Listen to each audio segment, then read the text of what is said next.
صاحب البرهان، سيدنا صاحب البيان، سيدنا فصيح اللسان، سيدنا مطهر الجنان، سيدنا محمد صلى الله عليه وسلم. اللهم صل وسلم وبارك على من اسمه سيدنا رؤوف رحيم، سيدنا أذن خير، سيدنا صحيح الإسلام، سيدنا سيد الكونين، سيدنا محمد صلى الله عليه وسلم. اللهم صل وسلم على من اسمه سيدنا عين النعيم، سيدنا عين الغر، سيدنا سعد الله، سيدنا سعد الخلق، سيدنا محمد صلى الله عليه وسلم. اللهم صل وسلم وبارك على من اسمه سيدنا خطيب الأمم، سيدنا علم الهدى، سيدنا كاشف الكرب، سيدنا رافع الرتب، سيدنا محمد صلى الله عليه وسلم. اللهم صل وسلم وبارك على من اسمه سيدنا عز العرب، سيدنا صاحب الفرج صلى الله عليه وعلى آله. اللهم يا رب بجاه نبيك المصطفى ورسولك المرتضى طهر قلوبنا من كل وصف يباعدنا عن مشاهدتك ومحبتك، وأمتنا على السنة والجماعة والشوق إلى لقائك يا ذا الجلال والإكرام. وصلى الله على سيدنا ومولانا محمد وعلى آله وصحبه وسلم تسليما.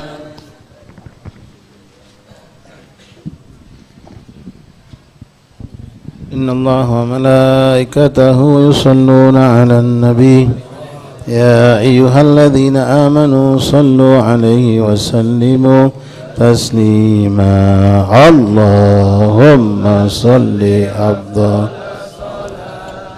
على أسعد مخلوقاتك حبيب الله سيدنا محمد وعلى آله وصحبه وسلم عدد معلوماتك ومداد كلماتك. كلما ذكرك الذاكرون غفل عن ذكرك الغافلون.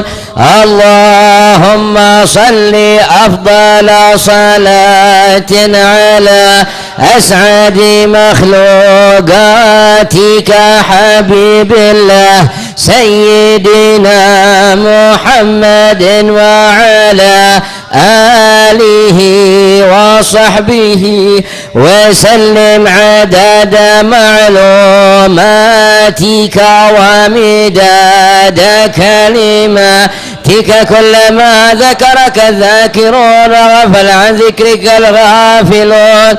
اللهم صل أفضل صلاة على أسعد مخلوقاتك حبيب الله سيدنا محمد وعلى آله وصحبه وسلم عدد معلوماتك ومداد كلماتك. كلما ذكرك الذاكرون وغفل عن ذكرك الغافلون. وسلم رضي الله تعالى عن أصحاب سيدنا رسول الله أجمعين. وحسبنا الله ونعم الوكيل، ولا حول ولا قوة إلا بالله العلي العظيم. نستغفر الله العظيم، نستغفر الله العظيم، نستغفر الله العظيم من كل ذنب عظيم توبة نصوحا تبنا إلى الله. أفضل الذكر فاعلم أنه لا إله إلا الله، لا إله إلا الله، لا إله إلا الله،